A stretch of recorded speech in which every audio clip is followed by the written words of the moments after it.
ঋণ খেলাপিদের বিরুদ্ধে কথা বলেছি, ঋণ খেলাপিদের নমিনেশন দেওয়া হয়েছে। নির্বাচনের পরেও আমি আমার প্রথম অধিবেশনের বক্তব্য এইখানে মাননীয় অনেক সম্মানিত সংসদ সদস্য তাদের কত কত ঋণ খেলাপি রয়েছে সেই সংখ্যা আমি উল্লেখ করেছি, তাদের সম্মানিত নাম প্রকাশ করিনি। এখন যেই দল ঋণ খেলাপিদের নমিনেশন দিয়ে তাদেরকে সংসদে নিয়ে আসে, এটা তো তাদের দায়িত্ব, তাদের উপরে এই দায় চাপায়। এখন যদি সংসদে এতগুলো ঋণ খেলাপি থাকে তাহলে এই সংসদকে তো ঋণ খেলাপিদের সংসদ বলবে, বা সরকার দলীয় লোকেরা যারা মেজরিটি 2/3 মেজরিটি করেছে তারা ঋণ খেলাপিদের সংসদে নিয়ে এসেছে, এটা সাধারণ মানুষ এটা স্বাভাবিকভাবেই বলবে।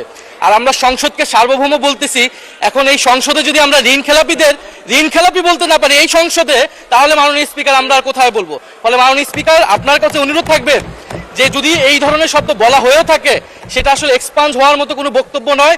এই মহান জাতীয় সংসদকে আমরা জাতীয় সংসদের সকল সংসদ সদস্যদেরকে সম্মান প্রদর্শন করা আমাদের উচিত। আমি শুধু ইন্টারপ্রিটেশনটা দেব, কে কি বলেছেন সেটাতে যাব না। এখানে যারা আছেন কেউ ঋণ খেলাপি না।